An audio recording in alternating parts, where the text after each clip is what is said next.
الحمدللہ رب العالمین والعاقبۃ للمتقین والصلاۃ والسلام علی سید الانبیاء والمرسلین اما بعد فاعوذ باللہ من الشیطان الرجیم بسم اللہ الرحمن الرحیم قال اللہ تبارک و تعالی فی القرآن المجید اہدنا الصراط المستقیم آمنت باللہ صدق اللہ العظیم۔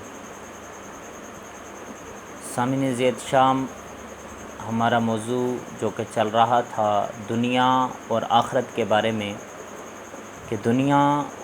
اللہ تبارک و تعالیٰ نے کن کے لیے بنائی ہے اور آخرت کن کے لیے بنائی ہے۔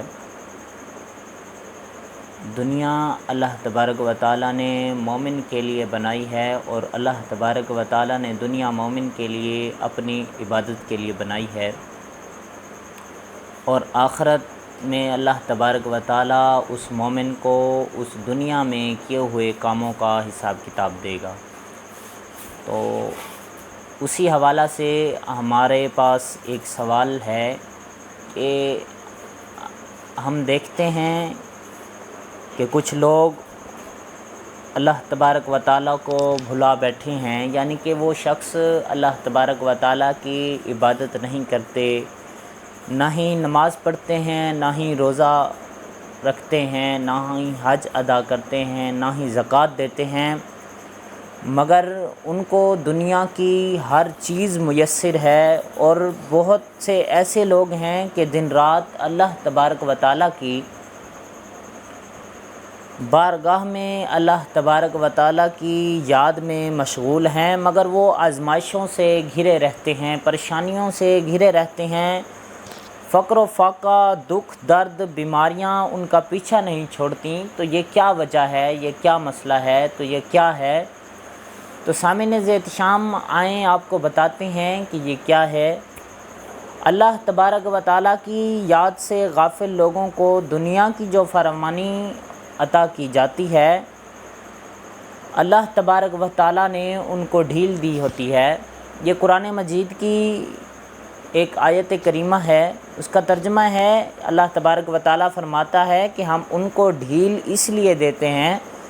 تاکہ وہ اور زیادہ گناہ کر لیں۔ اور قرآن پاک کی ایک اور سورہ مبارکہ کی آیت ہے کہ جب لوگوں نے ہماری نصیحتوں کو بھلا دیا تو ہم ان پر ہر اس چیز کے دروازے کھول دیتے ہیں، حتیٰ کہ وہ جب ہمارے دیے ہوئے پر اترانے لگتے ہیں تو ہم نے اچانک پکڑ لیا، پھر وہ نا امید ہو گئے۔ یعنی کہ اللہ تبارک و تعالیٰ کسی شخص کو کوئی مال دیتا ہے اور وہ شخص اللہ تبارک و تعالیٰ کا نافرمان ہوتا ہے، اور وہ نافرمان اس طرح ہوتا ہے کہ وہ شخص نہ نماز پڑھتا ہے، نہ قرآن پاک پڑھتا ہے، نہ روزہ رکھتا ہے، نہ حج ادا کرتا ہے، نہ زکوٰۃ دیتا ہے۔ تو اللہ تبارک و تعالیٰ ان لوگوں کے بارے میں کہہ رہا ہے کہ ہم ان لوگوں کو مال دیتے ہیں اور مال کی فراوانی دیتے ہیں تاکہ وہ اور گناہ کریں، وہ اس دنیا داری میں اور ملوث ہوں، اور ہم پھر اچانک ان کو پکڑ لیتے ہیں۔ اللہ تبارک و تعالیٰ فرماتا ہے کہ میں اچانک اپنی پکڑ ان پر سخت کرتا ہوں اور پھر وہ نا امید ہو جاتے ہیں۔ اور جن خوش نصیب لوگوں کو باوجود یاد الہی کے، یاد خدا کے، دنیا کی سہولیات میسر نہیں، تو ان پر اللہ تعالیٰ کا خاص فضل و کرم ہوگا، اور قیامت کے دن اللہ تبارک و تعالیٰ ان کو جن درجات سے نوازے گا، جب کوئی دوسرے لوگ ان کو دیکھیں گے تو وہ ہاتھ ملتے رہ جائیں گے اور کہیں گے کہ کاش کہ ہم دنیا میں غریب ہوتے، کاش کہ ہم دنیا میں فقر کے ساتھ رہتے، کاش کہ دنیا میں اللہ تبارک و تعالیٰ ہمیں اتنا مال و دولت عطا نہ کرتا۔ تو ایک بہت ہی خوبصورت واقعہ جو کہ تفسیر نعیمی میں ہے اور احادیث مبارکہ میں بھی ہے کہ سالبہ ایک نہایت ہی غریب مگر نمازی تھا، وہ مسجد نبوی شریف میں ہی حاضر رہتا اسی لیے اس کا لقب حمامۃ المسجد یعنی کہ مسجد کا کبوتر مشہور ہو گیا۔ نماز باجماعت ادا کیا کرتا تھا، سجدہ کر کے اس کے ماتھے پر اونچا سا ایک نشان بن گیا تھا۔ پھر وہ نماز کا سلام پھرتے ہی دعا سے پہلے نکل جاتا تھا۔ تو آپ صلی اللہ علیہ وسلم نے پوچھا کہ اے ثعلبہ، تو دعا ہونے سے پہلے کیوں چلا جاتا ہے، کیوں نکل جاتا ہے؟ تو عرض کیا کہ یا رسول اللہ، ہم خاوند بیوی کے پاس ایک ہی چادر ہے، اور وہ چادر پہن کر پہلے میں مسجد آتا ہوں، نماز ادا کرتا ہوں، اور پھر میں چلا جاتا ہوں، پھر وہی چادر وہی اوڑھنی میری بیوی اوڑھ کر نماز ادا کرتی ہے۔ تو پھر وہ اللہ تبارک و تعالیٰ کے حبیب کی خدمت میں عرض گزار ہوا کہ یا اللہ، اے حبیب خدا، اے محبوب خدا، اے اللہ کے رسول، آپ میرے لیے دعا کیجئے کہ اللہ تبارک و تعالیٰ مجھے بھی مال دے، میں بھی اللہ تبارک و تعالیٰ کی راہ میں مال خرچ کروں۔ تو رسول خدا نے فرمایا، کیا تجھے پسند نہیں کہ تو میری طرح رہ؟ مجھے تو اللہ تعالیٰ نے یہ شان عطا فرمائی ہے کہ اگر میں چاہوں تو سونے کے پہاڑ سونا بن کر میرے ساتھ چلیں اور میرے ساتھ ساتھ چلتے رہیں، مگر دیکھ میں کیسے گزارا کرتا ہوں، میں کیسے گزار رہا ہوں اور میں کیسے رہتا ہوں۔ مگر ثعلبہ اپنی بات پر اٹکا رہا، اور وہ آپ صلی اللہ علیہ وسلم سے بار بار دعا کے لیے کہتا رہا، عرض کرتا رہا کہ اے رسول خدا، میرے لیے دعا کریں کہ اللہ تبارک و تعالیٰ مجھے مال عطا کرے، مجھے مالدار کرے۔ تو نبی پاک صلی اللہ علیہ وسلم نے اسے بہت سمجھایا، لیکن اس پر آپ صلی اللہ علیہ وسلم کا بات کا سمجھانے کا کوئی اثر نہ ہوا، حتیٰ کہ ایک دن اس نے یہ وعدہ کیا کہ اے رسول خدا، اگر مجھے اللہ تبارک و تعالیٰ مالدار کر دے تو میں اللہ تبارک و تعالیٰ کے ساتھ پکا پختہ وعدہ کرتا ہوں کہ میں سارے حق ادا کیا کروں گا۔ پھر بھی آپ صلی اللہ علیہ وسلم نے ثعلبہ کو سمجھایا، تو اس نے آپ صلی اللہ علیہ وسلم کی بات کو نہ مانا، سمجھایا کہ اے ثعلبہ، تھوڑا مال جس کا تم شکر ادا کر سکو، اس زیادہ مال سے بہتر ہے جس کا تم شکر ادا نہ کر سکو۔ تو ثعلبہ بار بار اصرار کرتا، تو آپ صلی اللہ علیہ وسلم نے دعا کی کہ یا اللہ، ثعلبہ کو مالدار کر دے۔ تو سامعین احتشام، دعا محبوب خدا کرے اور خدا قبول نہ کرے، ایسا ہو نہیں سکتا۔ تو محبوب خدا نے اللہ تبارک و تعالیٰ کی بارگاہ میں دعا کی کہ اے پروردگار، میرے اس شخص کو، اس ثعلبہ کو مال و دولت عطا فرما۔ تو اللہ تبارک و تعالیٰ نے رزق کے دروازے کھول دیے، ہر طرف سے مال ہی مال تھا، حتیٰ کہ مدینہ منورہ کی کوئی حویلی ایسی نہ تھی کہ جس میں ثعلبہ کی بھیڑ بکریاں نہ ہوں۔ پھر وہ باہر جنگل میں اپنی بکریاں لے گیا، اور دن کو مسجد نبوی سے غیر حاضریاں شروع ہو گئیں۔ پھر مال بڑھ گیا اور زیادہ ہو گیا اور زیادہ ہو گیا،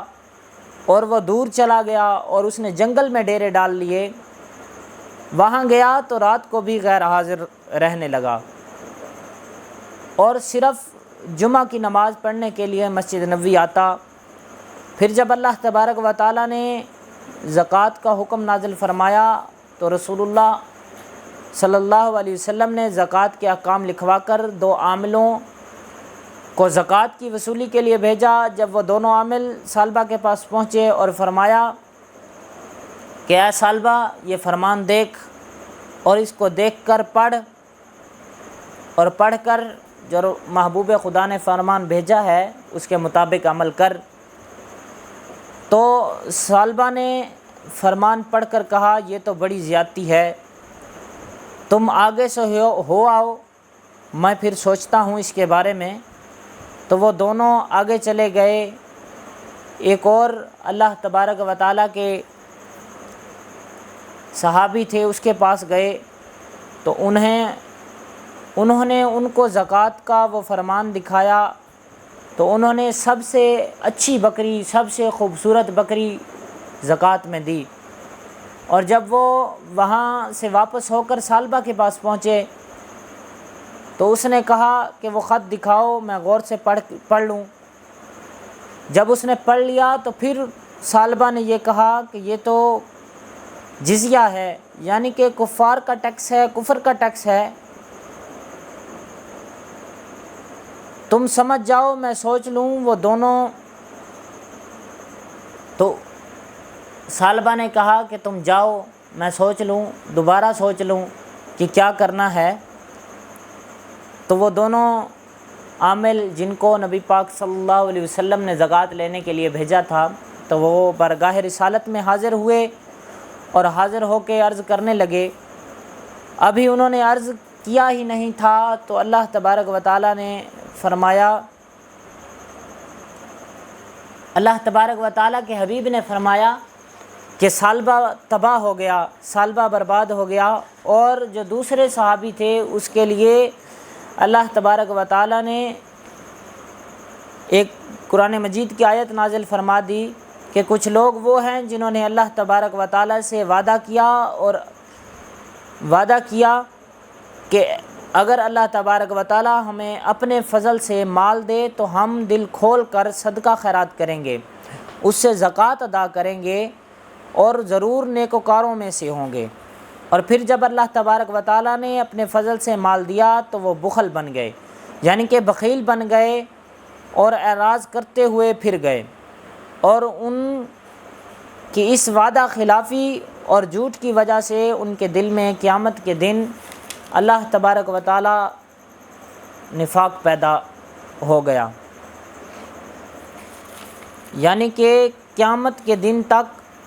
ان کے دل میں نفاق، ان کے دل میں بخل، ان کے دل میں کنجوسی ہی رہے گی۔ اور جب لوگوں نے ثعلبہ کو بتایا کہ تیرے بارے میں آیت نازل ہوئی ہے، تو وہ شرمندگی مٹانے کے لیے زکوٰۃ لے کر نبی پاک صلی اللہ علیہ وسلم کی بارگاہ میں حاضر ہوا۔ تو نبی پاک صلی اللہ علیہ وسلم نے فرمایا، اے ثعلبہ، مجھے اللہ تبارک و تعالیٰ نے تیری زکوٰۃ قبول کرنے سے منع کر دیا ہے، لہٰذا تو اپنی زکوٰۃ اٹھا اور یہاں سے واپس لے جا۔ سامعین سے احتشام، وہ شخص حضرت ابوبکر صدیق رضی اللہ تعالی عنہ کے زمانہ میں بھی زکوٰۃ لے کر آیا، تو حضرت ابوبکر صدیق رضی اللہ تعالی عنہ نے بھی اس شخص کو واپس بھیج دیا، اور وہ شخص حضرت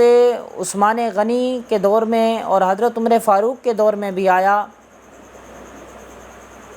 تو وہ حضرت عمر فاروق نے بھی اور حضرت عثمان غنی نے بھی اس شخص سے زکوٰۃ لینے سے منع کر دیا کہ اے شخص، جب اللہ اور اس کے رسول نے تم سے زکوٰۃ نہ لی تو ہم تم سے یہ زکوٰۃ کیسے لے سکتے ہیں۔ تو سامعین احتشام، وہ حضرت عثمان غنی رضی اللہ تعالی عنہ کے دور میں اسی نفاق، اسی بخل، اسی کنجوسی کی حالت میں مر گیا۔ تو سامعین احتشام، ہمیں چاہیے کہ اللہ تبارک و تعالیٰ نے ہمیں جو مال دیا ہے، ہم اس مال کو اللہ تبارک و تعالیٰ کے بتائے ہوئے راستے، اللہ تبارک و تعالیٰ کے دیے ہوئے مال کو اللہ تبارک و تعالیٰ کے بندوں پر خرچ کریں، نہ کہ ہم اللہ تبارک و تعالیٰ کے نافرمان بنیں اور ہم بخل اور کنجوسی کے زمرے میں آئیں۔ تو اللہ تبارک و تعالیٰ کی بارگاہ میں دعا ہے، اللہ تبارک و تعالیٰ فقراء، غریب خرچ کرنے اور ہمیں نماز پڑھنے، قرآن پڑھنے کی توفیق عطا فرمائے۔ وما علینا الا البلاغ۔